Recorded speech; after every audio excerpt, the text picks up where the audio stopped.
কিশোর কিশোরী, তরুণ তরুণী, ছাত্রছাত্রী, বয়স্ক, বৃদ্ধ, নারী পুরুষ সবাইকে জানাই আমার সালাম। আসসালামু আলাইকুম। আজ 25শে মার্চ, মানব সভ্যতার ইতিহাসে কলঙ্কিত এক হত্যাযজ্ঞের দিন। 1971 সালের আজকের রাতে পাক হানাদার বাহিনী নিরপরাধ, নিরস্ত্র, ঘুমন্ত বাঙালির উপর নির্মমভাবে গুলি চালিয়ে হাজারো মানুষকে হত্যা করেছিল। 25শে মার্চ থেকেই এদেশের মানুষের সশস্ত্র প্রতিরোধ গড়ে তুলেছিল। 9 মাসের যুদ্ধের মধ্য দিয়ে স্বাধীন হয় বাংলাদেশ। মহান স্বাধীনতা দিবসের প্রাক্কালে আমি গভীর শ্রদ্ধার সঙ্গে স্মরণ করছি মহান মুক্তিযুদ্ধের বীর শহীদদের, যাদের প্রাণের বিনিময়ে আমরা স্বাধীন সার্বভৌম বাংলাদেশ পেয়েছি। 9 মাসের রক্তক্ষয়ী যুদ্ধে লক্ষ লক্ষ শহীদ ও 2 লাখ নির্যাতিত নারীর আত্মত্যাগ পৃথিবীর মানচিত্রে বাংলাদেশ নামে একটি স্বাধীন ভূখণ্ডের জন্ম দিয়েছিল। মুক্তিযুদ্ধের এই বীরদের প্রতি আমার সালাম। সেই সঙ্গে 24শে জুলাই অভ্যুত্থানে নিহত হাজারো শহীদ ও আহত, যারা বৈষম্য, শোষণ, নির্যাতন এবং নিপীড়নের বিরুদ্ধে বুক চিতিয়ে দাঁড়িয়েছিল, তাদের প্রতি সমগ্র জাতির পক্ষ থেকে আমি সশ্রদ্ধ সালাম জানাচ্ছি। জুলাই গণ অভ্যুত্থান আমাদেরকে যে বৈষম্যহীন বাংলাদেশ গড়ার স্বপ্ন পূরণের সুযোগ এনে দিয়েছে, সেই সুযোগ আমরা কাজে লাগাতে চাই। প্রিয় দেশবাসী, পবিত্র মাহে রমজানের সিয়াম সাধনা উপলক্ষে আপনাদের সকলকে আমার আন্তরিক মোবারকবাদ জানাচ্ছি। সেই সঙ্গে সকলকে জানাই পবিত্র ঈদ উল ফিতরের অগ্রিম শুভেচ্ছা। ঈদ মুবারক। এবারের ঈদ স্মরণীয়ভাবে আনন্দদায়ক হোক, এই কামনা করছি।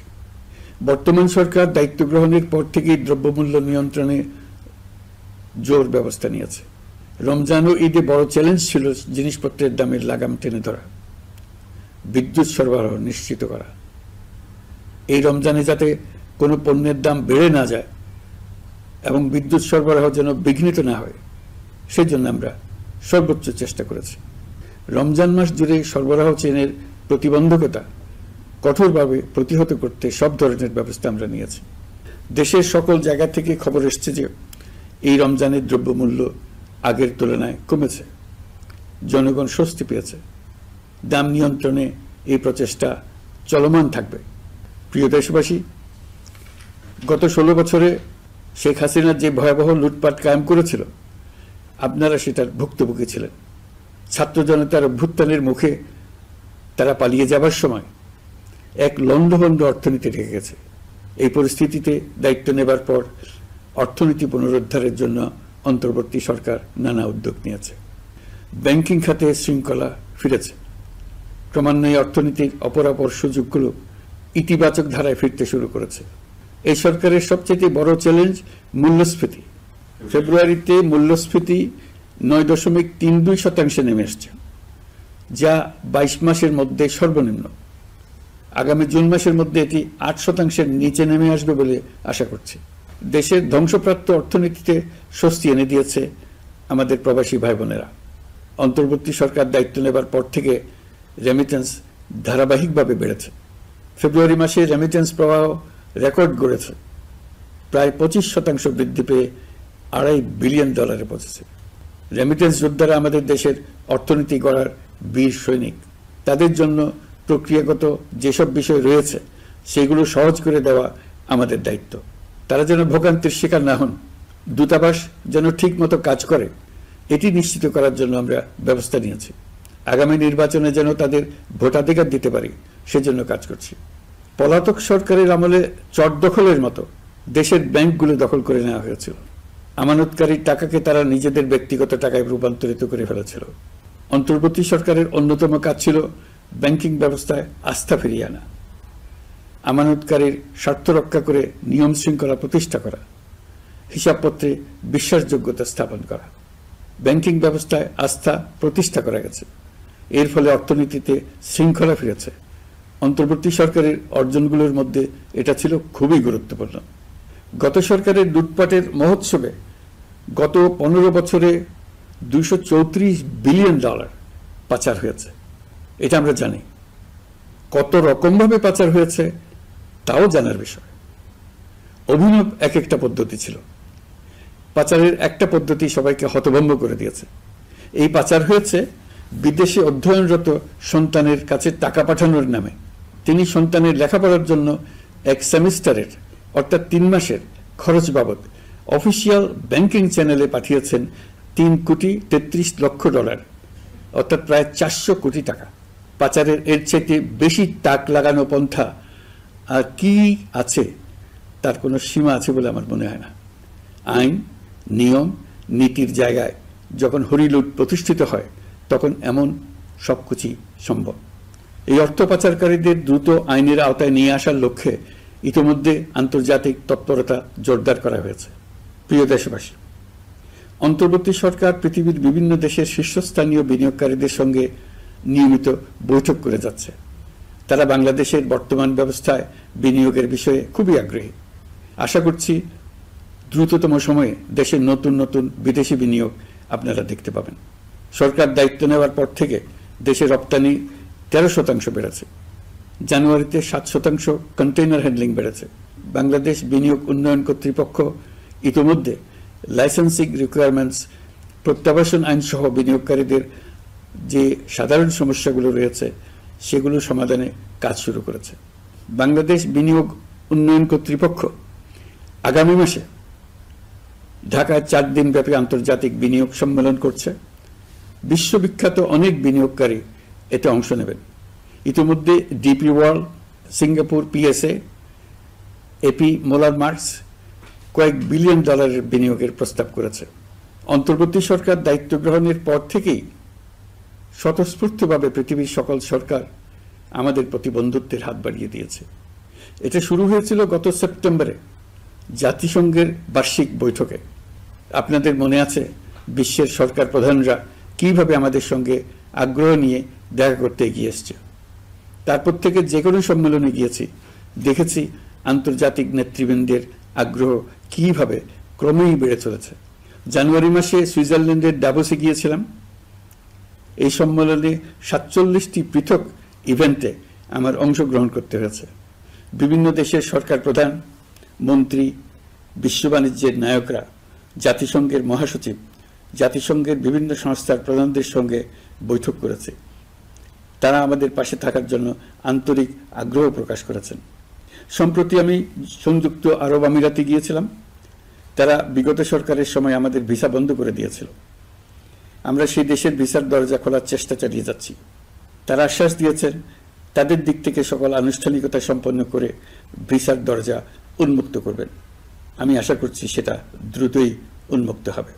আমি সংযুক্ত আরব আমিরাতকে আমাদের দেশে শিল্প কারখানা গড়ে তোলার জন্য একটি শিল্পাঞ্চল করার প্রস্তাব দিয়েছি। তারা এই বিষয়ে আগ্রহ জানিয়েছে। শিল্পাঞ্চলে 2টি কাজ দিয়ে তারা শুরু করবে, এই জন্য কথাবার্তা শুরু হয়েছে। প্রথমে মুসলিম বিশ্বে সরবরাহের জন্য একটি হালাল গোশত প্রক্রিয়াজাত করার কারখানা করবে। এরপর মৎস্য প্রক্রিয়াজাতকরণের জন্য কারখানা স্থাপন করবে। তারা আমাদের নতুন সামুদ্রিক বন্দর পরিচালনা করার জন্যও আগ্রহ জানিয়েছে। প্রিয় দেশবাসী, বিশ্ব মানচিত্রে বাংলাদেশকে অনন্য উচ্চতায় নিয়ে যাওয়া আমাদের অন্যতম লক্ষ্য। এই লক্ষ্যে আমরা আসিয়ানের সদস্য হিসেবে যোগদান করার বিষয়ে আগ্রহের কথা জানিয়েছি। এই বছরের শুরু থেকেই মালয়েশিয়া আসিয়ানের চেয়ারম্যানের দায়িত্ব গ্রহণ করেছে। মালয়েশিয়ার মাননীয় প্রধানমন্ত্রী আনোয়ার ইব্রাহিমের সঙ্গে এই বিষয়ে কথা হয়েছে। তিনি আমাদের আবেদনের প্রতি সমর্থন জানিয়েছেন, আমাকে মালয়েশিয়া সফরের আমন্ত্রণ জানিয়েছেন। আমি এই আমন্ত্রণ গ্রহণ করেছি। মালয়েশিয়া রোহিঙ্গা সমস্যা সমাধানের জন্য জাতিসংঘের সম্মেলন আয়োজনের দায়িত্ব নিয়েছে। আমাদের দেশ থেকে শ্রমিক নিয়ে যাবার ব্যাপারে যে সমস্ত সমস্যার সৃষ্টি হয়েছিল সবগুলো সমাধানের জন্য আন্তরিকভাবে তারা কাজ করছে। আগামীকাল 4 দিনের সফরে আমি চীন যাচ্ছি। প্রেসিডেন্ট শি জিনপিং এর সঙ্গে আমার বৈঠক হবে। চীনের বড় বড় ব্যবসায়িক প্রতিষ্ঠানের সিইওদের সঙ্গেও বৈঠক করব।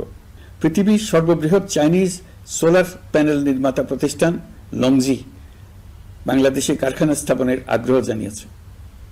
আমরা তাদের সঙ্গে কাজ করছি।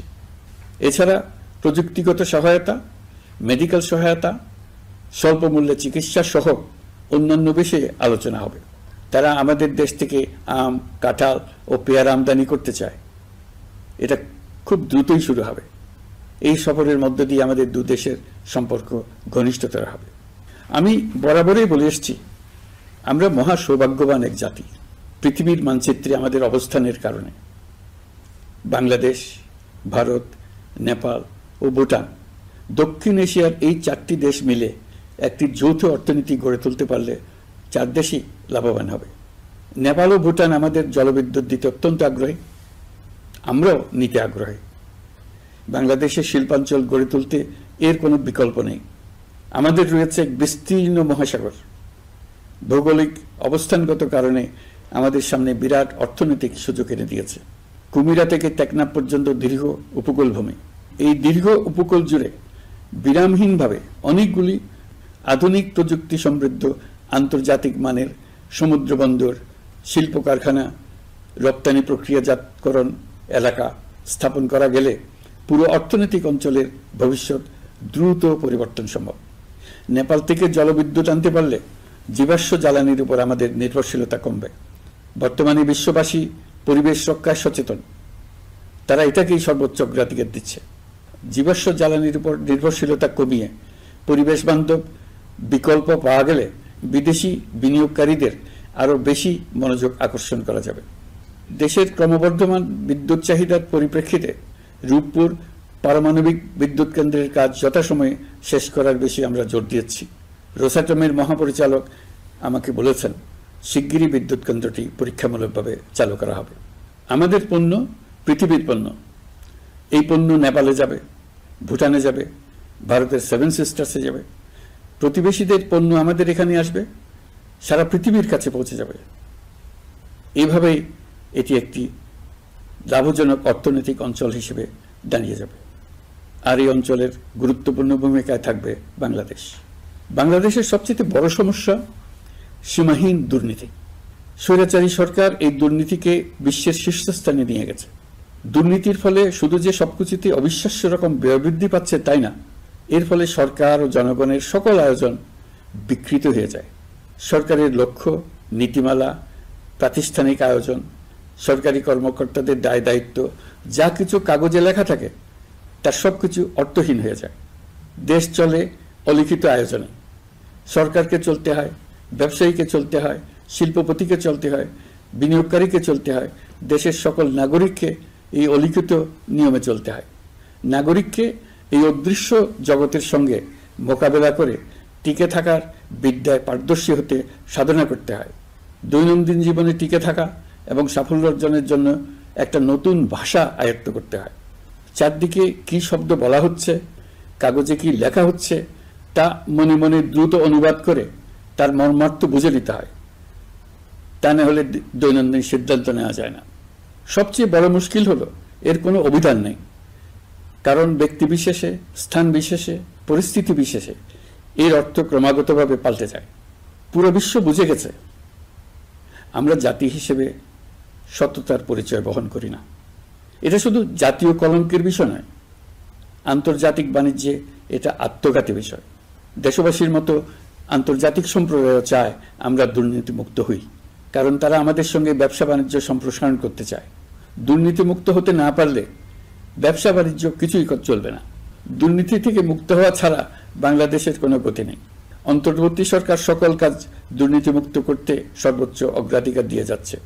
এই সরকারের মেয়াদকে দুর্নীতিমুক্ত রাখার চেষ্টার পাশাপাশি আগামী দিনেও দেশের নাগরিককে যেন সরকারের পৃষ্ঠপোষকতা দুষ্পুষ্ট দুর্নীতি থেকে মুক্ত রাখতে পারে সেই ব্যবস্থা নিশ্চিত করতে আমরা প্রতিশ্রুতিবদ্ধ। দুর্নীতি ও হয়রানি রোধে আমরা একটা বিষয়ের উপর গুরুত্ব দিচ্ছি। সরকারের সঙ্গে দৈনন্দিন, মাসিক বা বার্ষিক রুটিন কাজের জন্য যেন কোনো নাগরিককে সশরীরে কোনো সরকারি অফিসে উপস্থিত হতে না হয়। দুর্নীতি প্রতিরোধের অংশ হিসেবে সরকারি সব অফিসে ই-ফাইলিং চালুর সিদ্ধান্ত নেওয়া হয়েছে। ই-ফাইলিং ব্যবস্থা চালু হলে দুর্নীতি কমে আসবে। এতে করে কোন অফিসের কোন ডেস্কে কোন ফাইল আটকে আছে তা সহজেই জানা যাবে। সরকারি যতগুলো কার্যক্রমে অনলাইন সেবা চালু সম্ভব সবখানে এই সেবা চালুর বিষয়ে সরকার কাজ করছে। সরকারি বিভিন্ন সেবা পেতে অসহায় নাগরিকের টুটি চেপে ধরে অবিশ্বাস্য পরিমাণ টাকা দিতে বাধ্য করা হয়। টাকার যে লেনদেন ও ভোগান্তির সম্মুখীন হতে হয় সেটা থেকে নাগরিকদের বাঁচানোর জন্য আমরা বদ্ধপরিকর। অনলাইনে সেবা পাওয়ার পদ্ধতিটি আরও কিভাবে সহজ করা যায় এই ব্যাপারে আমাদের কাছে পরামর্শ জানিয়ে লিখুন। ইমেইল করুন। আপনি বা আপনার পরিবারের যে কেউ এই সেবা বাণিজ্যিকভাবে দিতে চাইলে প্রশিক্ষণ গ্রহণ করে পৃথিবীর যে কোনো স্থান থেকে এই সেবা দিতে পারবেন। বিগত সরকারের আমলে ভিন্নমতকে দমন করার জন্য মিথ্যা মামলাকে হাতিয়ার হিসেবে বেছে নেওয়া হয়েছিল। বিভিন্ন পর্যায়ে যাচাই বাছাই করে আমরা এসব হয়রানিমূলক মামলা প্রত্যাহারের উদ্যোগ নিয়েছি। গত ফ্যাসিস্ট সরকারের সময় দায়ের করা রাজনৈতিক হয়রানিমূলক মামলাগুলোর মধ্যে সারা দেশে পর্যন্ত ৬,২৯৫টি মামলা প্রত্যাহারের সুপারিশ করা হয়েছে। অন্যান্য সকল হয়রানিমূলক মামলাও ক্রমান্বয়ে প্রত্যাহার করা হচ্ছে। এছাড়া এ পর্যন্ত সাইবার সিকিউরিটি আইনের অধীনে বিচারাধীন স্পিচ অফেন্স সংক্রান্ত ৪১৩টি মামলা প্রত্যাহার করা হয়েছে। এই আইনটি অবিলম্বে বাতিল করে নাগরিক বান্ধব সাইবার সুরক্ষা আইন করা হচ্ছে। মানুষের ভোগান্তি রোধেও আমরা আইনগত পদক্ষেপ নিচ্ছি। জিডি করার সময় স্বাক্ষর দেওয়ার জন্য এখন আর থানায় যাওয়ার প্রয়োজন নাই, এটা অনলাইনেই করা যাবে। এই ব্যাপারে প্রয়োজনীয় নির্দেশ দেওয়া হয়েছে। পাওয়ার অব অ্যাটর্নি বিধিমালা সংশোধনীর মাধ্যমে প্রবাসী বাংলাদেশিদের হয়রানি লাঘব করা হয়েছে। সংশোধিত বিধিমালার আলোকে বাংলাদেশি পাসপোর্ট না থাকলেও বাংলাদেশি বংশোদ্ভূত ব্যক্তির পাসপোর্টে নো ভিসা রিকোয়ার্ড স্টিকার থাকলে কিংবা জন্ম সনদ বা জাতীয় পরিচয়পত্র থাকলেই তিনি বিদেশ থেকে পাওয়ার অব অ্যাটর্নি সম্পাদন করতে পারবেন। সরকারি সিদ্ধান্ত ও প্রয়োজনীয় ব্যবস্থা নেওয়ার পর বিমানের টিকিট কেনার পুরো প্রক্রিয়াটি অনলাইনে নিয়ে যাওয়ার ফলে বিমানের টিকিটের দাম শতকরা ৫০ থেকে ৭৫ ভাগ কমে গেছে। বিশেষ করে মধ্যপ্রাচ্যের প্রবাসী ভাই বোনেরা এতে করে স্বস্তি পাচ্ছেন। অন্যান্য এয়ারলাইনের টিকিটের দামও কমে গেছে। নাগরিকদের হয়রানিমুক্ত ও দুর্নীতিমুক্ত সেবা প্রদানের জন্য সরকার ভূমি সেবা ডিজিটালাইজ করার উদ্যোগ নিয়েছে। এর অংশ হিসেবে ভূমি মন্ত্রণালয় অনলাইনে ঘরে বসেই জমির খাজনা প্রদান, নামজারি, জমা খারিজ, খতিয়ান বা পর্চা সার্টিফাইড কপি, মৌজা ম্যাপ বা নকশা প্রদানের কার্যক্রম শুরু করেছে। এই পদ্ধতিতে ভোগান্তি, অস্বচ্ছতা ও দুর্নীতির অবসান হবে। বর্তমানে সারা দেশে পরীক্ষামূলকভাবে এই কার্যক্রম চালু হয়েছে। এগুলোকে ক্রমান্বয়ে আরও জনবান্ধব করে স্থায়ী রূপ দেওয়া হবে।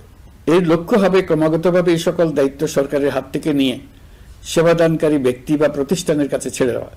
গ্রামের স্কুল কলেজ পাশ করা ছেলেমেয়েরা, গৃহিণীরা ঘরে বসে সারা দেশে এই সেবা দান করবে এবং অনেকে তাদের কৃতিত্বের জন্য প্রসিদ্ধ হয়ে পড়বে। তারা সারা দেশের গ্রাহকদের সেবা নিজের গ্রাম থেকেই প্রদান করবে। রাজস্ব সংস্কার কমিশনের সুপারিশ অনুসারে জাতীয় রাজস্ব বোর্ড বিলুপ্ত করার সিদ্ধান্ত নেওয়া হয়েছে। এর জায়গায় দুটি পৃথক বিভাগ করা হচ্ছে। একটি হলো নীতি প্রণয়ন বিভাগ বা জাতীয় রাজস্ব নীতি বোর্ড, অন্যটি বাস্তবায়ন বিভাগ বা জাতীয় রাজস্ব সংগ্রহ বিভাগ।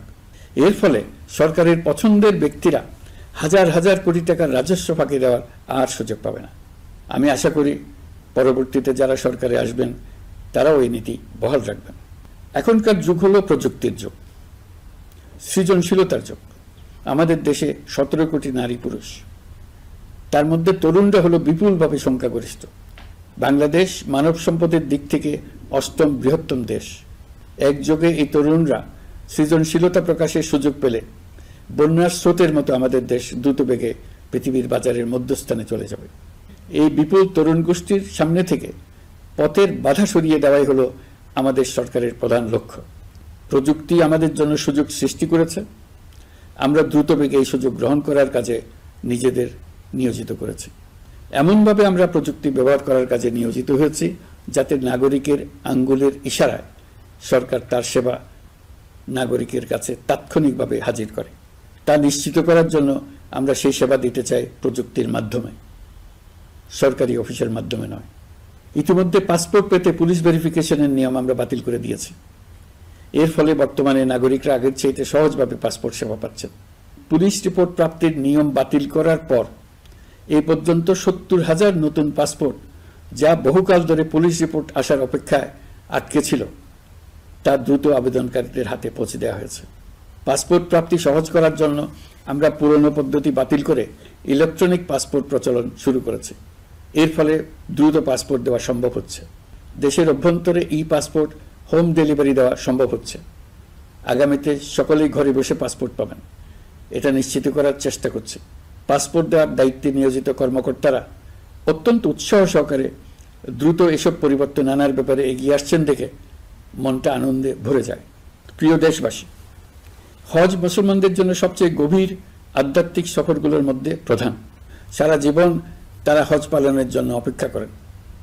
পবিত্র হজ পালনে বাংলাদেশের হাজিরা প্রায় বিভিন্ন চ্যালেঞ্জের সম্মুখীন হন। ভাষাগত বাধা, স্বাস্থ্য ঝুঁকি, অতিরিক্ত ভিড়, প্রশাসনিক জটিলতা এবং লজিস্টিক সমস্যা সহ নানা অসুবিধা। হজের অভিজ্ঞতাকে মসৃণ ও নিরাপদ করতে অন্তর্বর্তীকালীন সরকার একটি মোবাইল অ্যাপ তৈরি করেছে, যা সম্মানিত হাজিদের যাত্রার আগে, যাত্রা চলাকালীন সময়ে এবং ফিরে আসার পরেও প্রয়োজনীয় সহায়তা প্রদান করবে। এই অ্যাপটি বাংলা ভাষায় রিয়েল টাইম নির্দেশনা ও সহায়তা প্রদান করবে। সরকার সমর্থিত বিশেষ ডেবিট কার্ডের মাধ্যমে বিদেশের স্থানীয় মুদ্রায় আর্থিক লেনদেন নিশ্চিত করবে। লাগেজ যাতে হারিয়ে না যায় তার জন্য লাগেজ ট্র্যাকিংয়ের ব্যবস্থা থাকবে। মোবাইল ফোনের মাধ্যমে হজযাত্রীরা প্রত্যেক দিন ওই দিনের করণীয় ও যাতায়াতের বিস্তারিত বিবরণ জানতে পারবেন। যেদিন যে দোয়া পড়তে হবে সেটা স্মরণ করিয়ে দেবে। যেসব পবিত্র স্থানে যাবেন সেসবের ছবি সহ ইতিহাস বর্ণনা করবে। হাজিদের মনে কোনো প্রশ্ন জাগলে কল সেন্টারে ফোন করে সেই প্রশ্নের উত্তর পাবেন। শরীর খারাপ লাগলে ডাক্তারের সঙ্গে যোগাযোগ করিয়ে দেবে। সম্মানিত হাজিদের কোনো পরামর্শ থাকলে সেটা পরামর্শ পৃষ্ঠায় লিখে দিতে পারবেন। ভ্রমণের দৈনন্দিন ঝামেলার জন্য হজের মূল লক্ষ্যকে পরাজিত করতে না পারে তার জন্য সকল ব্যবস্থা এতে রাখা থাকবে। প্রিয় দেশবাসী, আপনারা শুনেছেন আমি স্টারলিংকের প্রতিষ্ঠাতা এবং বিশ্বের শীর্ষ ধনকুবের স্পেস এক্স ও টেসলার এর মালিক এলন মাস্কের সঙ্গে ফোনে আলাপ করে বাংলাদেশে স্টারলিংকের কার্যক্রম শুরু করার আহ্বান জানিয়েছি। সে অনুসারে কোম্পানির প্রতিনিধিরা এখন বাংলাদেশে তাদের কার্যক্রম শুরুর আয়োজন করছে। তাদের সঙ্গে 3 মাসের মধ্যেই বাণিজ্যিক চুক্তি চূড়ান্ত করার কাজ চলছে। স্টারলিংকের মাধ্যমে স্বল্প মূল্যে উচ্চগতির ইন্টারনেট বাংলাদেশের ডিজিটাল জগতে একটা বিপ্লব আনবে। স্টারলিং সেবা চালু হলে দেশের প্রতিটি গ্রাম, দ্বীপাঞ্চল, দুর্গম পাহাড়ি অঞ্চল অতি উচ্চগতির ইন্টারনেট সেবার আওতায় চলে আসবে। স্টারলিং চালু হলে ভবিষ্যতে কোনো সরকার ইন্টারনেট সেবা বন্ধ করে মানুষকে আর তথ্যবন্দী করার কোনো সুযোগ পাবে না। বাংলাদেশের প্রতিটি অঞ্চলে বিশ্বমানের শিক্ষা, স্বাস্থ্যসেবা, অর্থনৈতিক ক্ষেত্রে সকল নাগরিকের অংশগ্রহণ নিশ্চিত করা যাবে। আমাদের নতুন প্রজন্ম দেশের যে কোনো প্রত্যন্ত অঞ্চলেই থাকুক না কেন তারা বিশ্ব নাগরিক হয়ে গড়ে ওঠার সুযোগ পাবে। সরকার যুব উদ্যোক্তা নীতি 2025 প্রণয়ন করেছে। এর লক্ষ্য হবে সামাজিক, অর্থনৈতিক ও পরিবেশগত অগ্রগতির মূল চালক হিসেবে তরুণ তরুণীদের ক্ষমতায়ন করা। এই নীতি টেকসই উন্নয়ন লক্ষ্যমাত্রা অর্জনের উপায় হিসেবে সফল উদ্যোক্তা তৈরিতে সহায়ক হবে। সামাজিক ও অর্থনৈতিক ক্ষেত্রে তরুণ উদ্যোক্তাদের অবদানকে স্বীকৃতি দেওয়া হবে। প্রিয় দেশবাসী, জাতিসংঘের মহাসচিব অ্যান্টনিও গুতেরেস কয়েকদিন আগে বাংলাদেশ সফর করেছেন। তাকে সঙ্গে নিয়ে আমি কক্সবাজারে রোহিঙ্গা ক্যাম্পগুলোতে গিয়েছি। ক্যাম্পে অবস্থানরত 1 লাখ রোহিঙ্গা শিশু, কিশোর, নারী, পুরুষ সবার সঙ্গে একসঙ্গে ইফতার করেছে। আমাদের প্রস্তাবে সম্মতি জানিয়ে আগামী সেপ্টেম্বর মাসে জাতিসংঘের সাধারণ অধিবেশনে রোহিঙ্গা সংকট নিয়ে একটি পৃথক অধিবেশন আয়োজন করার প্রস্তুতি নিচ্ছে। মালয়েশিয়া ও ফিনল্যান্ড যৌথভাবে এই সম্মেলনের আয়োজক হতে এগিয়ে এসছে। এর পাশাপাশি অস্ট্রেলিয়ার সাবেক ভারপ্রাপ্ত প্রধানমন্ত্রী জুলি বিশপকে আমি এই গুরুত্বপূর্ণ সভায় মুখ্য ভূমিকা পালনের জন্য আহ্বান জানিয়েছি। তিনি আমার প্রস্তাব গ্রহণ করেছেন। জাতিসংঘের মহাসচিব বাংলাদেশ সফরে এসে জাতীয় ঐকমত্য কমিশনের সদস্য, রাজনৈতিক দলের নেতৃবৃন্দ ও তরুণদের সঙ্গে পৃথক পৃথকভাবে বৈঠক করেছেন। বৈঠকে সবাই জাতিসংঘের মহাসচিবকে নতুন বাংলাদেশ গঠনের স্বপ্নের কথা জানিয়েছেন। আপনারা জানেন, পতিত স্বৈরাচারের নিপীড়নের বর্ণনা উঠে এসছে জাতিসংঘের মানবাধিকার বিষয়ক হাই কমিশনারের কার্যালয়ের রিপোর্টে। গত জুলাই-আগস্ট মাসে বাংলাদেশের ছাত্র, শ্রমিক জনতার উপর শেখ হাসিনা সরকার ও আওয়ামী লীগ যে দমন, পীড়ন ও হত্যাকাণ্ড চালিয়েছে এর পুঙ্খানুপুঙ্খ তদন্ত করে বিস্তারিত রিপোর্ট প্রকাশ করেছে তারা। এই রিপোর্টে স্পষ্টভাবে উঠে এসছে যে শেখ হাসিনা নিজেই নিরাপত্তা বাহিনীর কর্মকর্তাদের নির্দেশ দিয়েছিলেন বিক্ষোভকারীদের হত্যা করতে। বিগত সরকার, আওয়ামী লীগ ও আওয়ামী লীগের সহযোগী গোষ্ঠী ও সংগঠন একত্রিত হয়ে পরিকল্পিতভাবেই গুরুতর মানবাধিকার লঙ্ঘনে জড়িত ছিল। মানবাধিকার বিষয়ক হাইকমিশনারের রিপোর্টে বলা হয়েছে, বিক্ষোভ চলাকালে প্রায় 1400 জন নিহত হয়েছেন, যার মধ্যে প্রায় 13% শিশু। বিক্ষোভের সম্মুখ সারিতে থাকার কারণে আমাদের জুলাই কন্যারা নিরাপত্তা বাহিনী ও আওয়ামী লীগের সমর্থকদের দ্বারা আক্রান্ত হয়েছে, এমনকি যৌন নির্যাতনের শিকার হয়েছে। জাতিসংঘের রিপোর্ট পড়ে সবার গায়ের লোম দাঁড়িয়ে গেছে। কি ভয়াবহতা! কিভাবে একজন প্রধানমন্ত্রী নিজ দেশের নিরস্ত্র মানুষকে হত্যার পর লাশ লুকিয়ে ফেলার নির্দেশ দিতে পারে? ক্ষমতা আঁকড়ে রাখার জন্য তিনি পৃথিবীর সকল নিষ্ঠুরতা ছাড়িয়ে গেছেন। এটাই জাতিসংঘের প্রতিবেদনে উঠে এসছে। মানবাধিকার বিষয়ক হাইকমিশনার কার্যালয়ের এই রিপোর্টকে আমরা স্বাগত জানাচ্ছি। প্রতিবেদনে যে সুপারিশ করা হয়েছে, অন্তর্বর্তী সরকার সেই সুপারিশগুলো গুরুত্বের সঙ্গে বিবেচনা করছে। আপনাদেরকে আশ্বস্ত করে বলতে চাই, যারা গণহত্যায় জড়িত ছিল, যারা নির্বিচারে মানুষ হত্যা করেছে, যারা ইতিমধ্যে হত্যাকারী হিসেবে বিশ্বের কাছে স্বীকৃত, তাদের বিচার এই দেশের মাটিতে হবেই।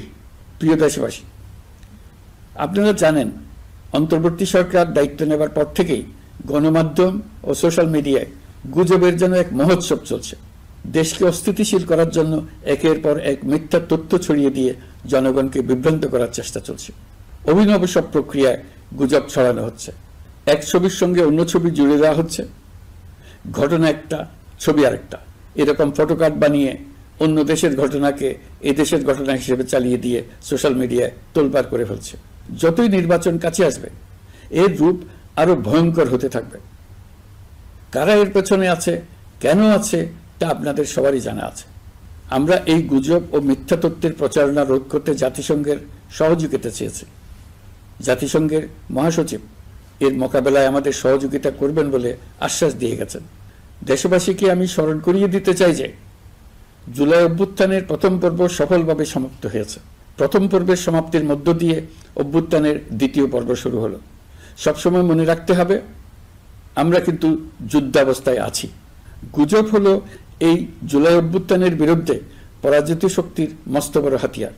গুজব দেখলেই গুজবের সূত্রের সন্ধান করতে থাকবেন, গুজবকে অবহেলা করবেন না। বহু অভিজ্ঞ সমর বিশারদ এই গুজবের পেছনে দিনরাত কাজ করছে। সীমাহীন অর্থ এর পেছনে নিয়োজিত আছে। এর মূল লক্ষ্য জুলাই অভ্যুত্থানকে ব্যর্থ করা। আমরা তাকে ব্যর্থ হতে দেব না। আমাদের সামগ্রিক ঐক্য পলাতক শক্তির গায়ে জ্বালা ধরিয়ে দিচ্ছে। তারা এই ঐক্য ভাঙতে চায়। তাদের অভিনব কৌশল আপনি টেরই পাবেন না, আপনি বুঝতেই পারছেন না কখন তাদের খেলায় আপনি পুতুল হয়ে গেছেন। আমাদের সচেতনতা এবং সামগ্রিক ঐক্য দিয়েই এই গুজবকে রুখতে হবে। পলাতক অপশক্তির ষড়যন্ত্রকে ব্যর্থ করে দিতে হবে। প্রিয় দেশবাসী, আপনারা জানেন, ইতিমধ্যে জাতীয় ঐকমত্য কমিশন তাদের কাজ শুরু করেছে। 6টি সংস্কার কমিশনের 166টি সুপারিশ ও পূর্ণাঙ্গ প্রতিবেদন সহ 38টি রাজনৈতিক দলের কাছে চিঠি দেওয়া হয়েছে। ইতিমধ্যে রাজনৈতিক দলগুলোর সঙ্গে বৈঠক শুরু হয়েছে।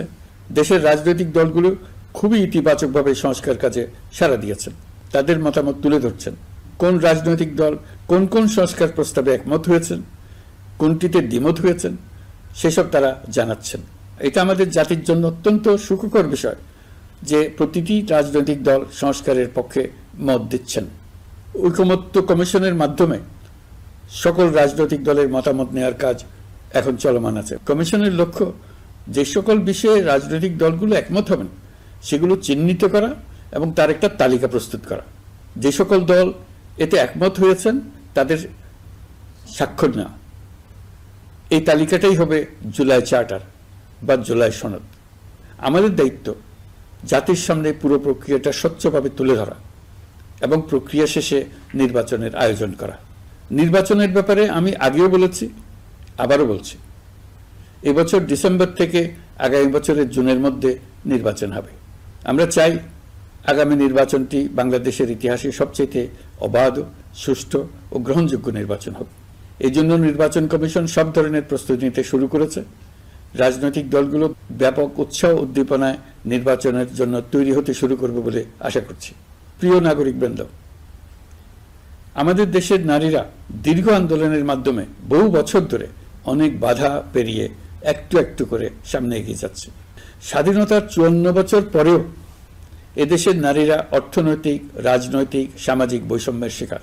বাংলাদেশের ইতিহাসে এখন পর্যন্ত যত আন্দোলন সংগ্রাম হয়েছে তার মধ্যে জুলাই গণ অভ্যুত্থানে নারীদের অংশগ্রহণ ছিল সবচেয়ে বেশি।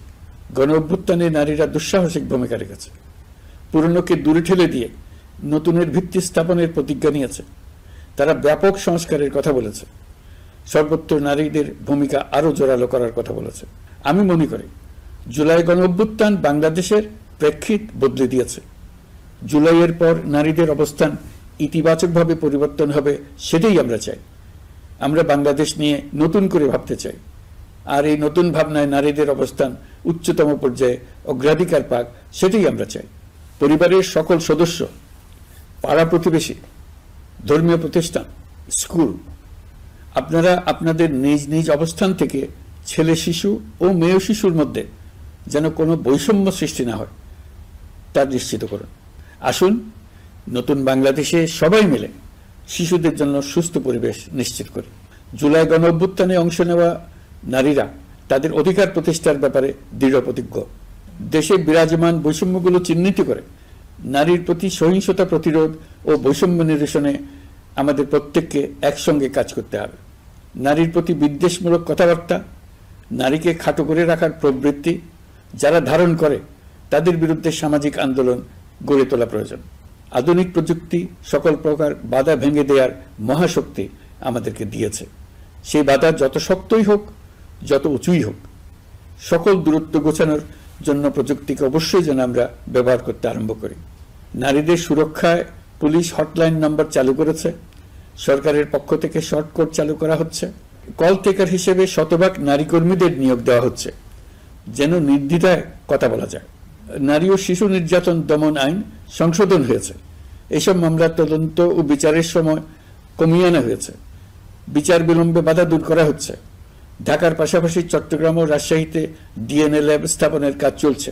খুব দ্রুতই বিশেষ জুডিশিয়াল সার্ভিস কমিশনের মাধ্যমে নতুন অনেক বিচারক নিয়োগ দেওয়া হচ্ছে। ভিকটিম শিশুরা যাতে দ্রুত বিচার পায় সেজন্য আলাদাভাবে বিশেষ ট্রাইব্যুনাল স্থাপনের বিধান রাখা হয়েছে। দেশের সবার মতো আমি অত্যন্ত আনন্দিত যে এবার নারী ফুটবল টিম দক্ষিণ এশিয়া চ্যাম্পিয়ন হয়েছে। দেশ জুড়ে আয়োজিত তারুণ্যের উৎসব 2025-এ বিভিন্ন অঞ্চল থেকে 27,40,000 মেয়েরা প্রায় 3,000 খেলা ও সাংস্কৃতিক কর্মকাণ্ডে অংশগ্রহণ করেছে। উৎসবে দেশের সুবিধাবঞ্চিত ও সুবিধাপ্রাপ্ত অঞ্চল, প্রান্তিক জনগোষ্ঠী এবং 21টি নৃগোষ্ঠীর তরুণ তরুণী সহ সকলের সার্বজনীন অংশগ্রহণ ছিল। এই উৎসবের অন্যতম লক্ষ্য ছিল তরুণদের মধ্যে ঐক্য গড়ে তোলা, সহযোগিতার নীতি প্রচার এবং তাদেরকে উদ্যোক্তা হিসেবে গড়ে তোলা, যাতে করে তারা আত্মনির্ভর হতে পারে, দেশের সম্পদ হিসেবে গড়ে উঠতে পারে। আমরা তারুণ্যের এই উৎসব সারা বছর জুড়ে উদযাপন করার ঘোষণা দিয়েছি। এই উৎসবে আমরা গ্রাম, উপজেলা, শহর, বন্দর সকল এলাকার আবাল বৃদ্ধ বনিতাকে এবং স্কুল, কলেজ, মাদ্রাসার সরকারি বেসরকারি সকল প্রতিষ্ঠানের সবাইকে নানা প্রকারের সৃজনশীল কর্মসূচি নিয়ে এগিয়ে আসার জন্য আমি অনুরোধ জানাচ্ছি। প্রতিটি এলাকায় এই উৎসবে যোগদান করতে মেয়েদের যেন বিশেষভাবে উৎসাহিত করা যায় সেজন্য সকলকে আহ্বান জানাচ্ছি। কোথায় এটা কিভাবে উদযাপিত হচ্ছে সেই ব্যাপারে জানার জন্য আমি আগ্রহ নিয়ে অপেক্ষা করলাম।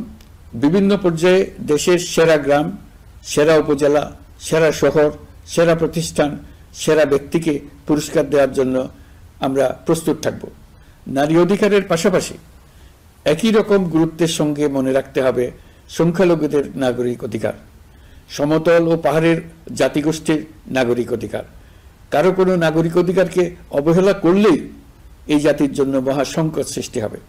নাগরিক হিসেবে আমরা কেউ যেন অন্য নাগরিকের অধিকার হরণের দায়ে অভিযুক্ত হতে না পারি, সেই ব্যাপারে আমাদের নিশ্চিত থাকতে হবে। তাহলেই সত্যিকার নতুন বাংলাদেশ জন্ম লাভ করবে।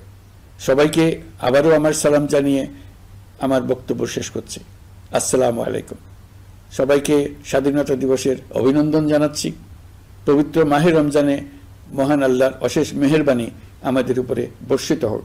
এবারের শবে কদরের পবিত্র রজনীতে মহান আল্লাহ যেন তাঁর সকল বান্দার মোনাজাত কবুল করেন তা প্রার্থনা করছি। একই সঙ্গে পবিত্র ঈদে সকলকে জানাই ঈদ মোবারক। ঈদে পরিবার পরিজন নিয়ে নির্বিঘ্নে ও আনন্দ সহকারে নিজ নিজ বাড়ি যাবেন, আত্মীয় স্বজনের কবর জিয়ারত করবেন, গরিব পরিবারের খোঁজ খবর নেবেন, তাদের ভবিষ্যৎ ভালো করার জন্য চিন্তা ভাবনা করবেন, আপনার সন্তানদের সঙ্গে তাদের পরিচয় করিয়ে দেবেন, এই কামনা করছি। ঈদের জামাতে দলমত নির্বিশেষে সবাই যেন পরাজিত শক্তির সকল প্ররোচনা সত্ত্বেও সুদৃঢ়ভাবে ঐক্যবদ্ধ থাকেন, সেজন্য আল্লাহর কাছে মোনাজাত করবেন, এই আহ্বান জানাচ্ছি। সকলের জীবন সার্থক হোক, আনন্দময় হোক। মহান আল্লাহ আমাদের সহায় হন। আল্লাহ হাফেজ।